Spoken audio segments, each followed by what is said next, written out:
আমরা এই পুলিশ বাহিনীকে জনবান্ধব পুলিশ বাহিনীতে রূপান্তর ঘটাতে পেরেছি বলে আমার মনে হয়।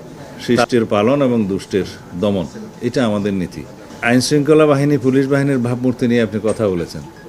ভাবমূর্তি কোথায়? আপনারাই তো বিচার করবেন, জনগণই বিচার করবে। আমরা এই পুলিশ বাহিনীকে জনবান্ধব পুলিশ বাহিনীতে রূপান্তর ঘটাতে পেরেছি বলে আমার মনে হয়।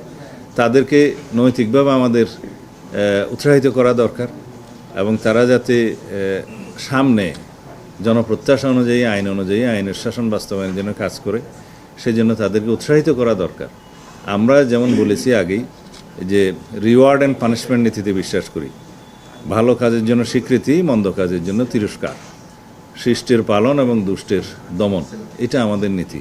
তা আমরা বাস্তবে সেটা ইনশাআল্লাহ প্রমাণ করতে সক্ষম হয়েছি। এর মধ্যে সামনের দিনে দেখা যাবে আমরা কতটুকু সফল হই। টিআইবি রিপোর্টটা আমার সামনে নাই, আর টিআইবি রিপোর্ট করে পত্রিকার কাটিংয়ের উপরে।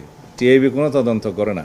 টিআইবি প্রকৃত ঘটনা জাজ করে তারপরে কোনো স্টেটমেন্ট দেয় না। আমাদের সামনে যেটা আছে সেটা হলো পুলিশের অপরাধ চিত্র, এবং সেই অপরাধ চিত্রটা জেলা থেকে আমরা কালেকশন করি। এটা আমাদের রুটিন ওয়ার্ক এবং সেটা প্রকৃত তথ্য। আর পত্রিকান্তরে অনেক খবর প্রকাশিত হয়, সেগুলো আমরা অবশ্যই নজরে আনি এবং সেগুলো খোঁজখবর নেই। প্রত্যেকটা ঘটনা যে সঠিক সেরকম বলা যাবে না, তবে যেহেতু পত্রিকার লেখার স্বাধীনতা আছে, সেগুলো আছে এবং সেগুলো আমরা যথাযথভাবে পরীক্ষা নিরীক্ষা করার জন্য পাঠাই। আমি সমস্ত পত্রিকার কাটিংগুলো সকালে না দেখতে পারলেও দেখি, সারা দিনের মধ্যে দেখি আমি কনসার্ন ডিপার্টমেন্টের কাছে পাঠাই যে এই বিষয়ে আপনারা এক্সামাইন করে আমাকে মতামত দেন, প্রকৃত ঘটনা কি। তো টিআইবি রিপোর্টটা তো শুধু পেপার কাটিংয়ের উপরে হয়ে থাকে, তো সেই বিষয়ে আমি কোনো মন্তব্য করতে চাই না। আসলে আমরা সন্তুষ্ট হতে পারি না, কারণ আমাদের আর্থিক সামর্থ্য, আমাদের ন্যাশনাল ফাইন্যান্স এবিলিটির উপরে আমাদেরকে অনেকটা কাজ করতে হয়।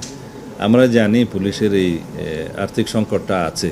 তা আমরা আশা করি সামনের দিনে আমরা সেভাবেই তাদের যাতে তদন্ত কার্যক্রম, পোস্টমর্টম রিপোর্ট বা পুলিশ টহল, এগুলোর ক্ষেত্রে যেন তারা যথেষ্ট আর্থিক বরাদ্দ পায়, সেটা আমরা চেষ্টা করব। বরখাস্ত করা হলো বিভাগীয় যে মামলা, ডিসিপ্লিনারি যে কেস, এগুলোর উপরে তদন্ত করে, রিপোর্ট করে, কমিটি করে এবং শেষ পর্যন্ত কর্মকর্তা কে, মানে কোন র্যাঙ্কের, তার উপর ভিত্তি করে এটা এমনকি মহামান্য রাষ্ট্রপতি পর্যন্ত স্বাক্ষরিত হতে হয়। তো সেগুলো আমাদের চালু আছে। যাদের কথা আপনারা ইশারা ইঙ্গিতে বলছেন, তাদের প্রত্যেকের বিরুদ্ধে বিভাগীয় মামলা রুজু করা হয়েছে, অনেকগুলো রুজু করা হয়েছে।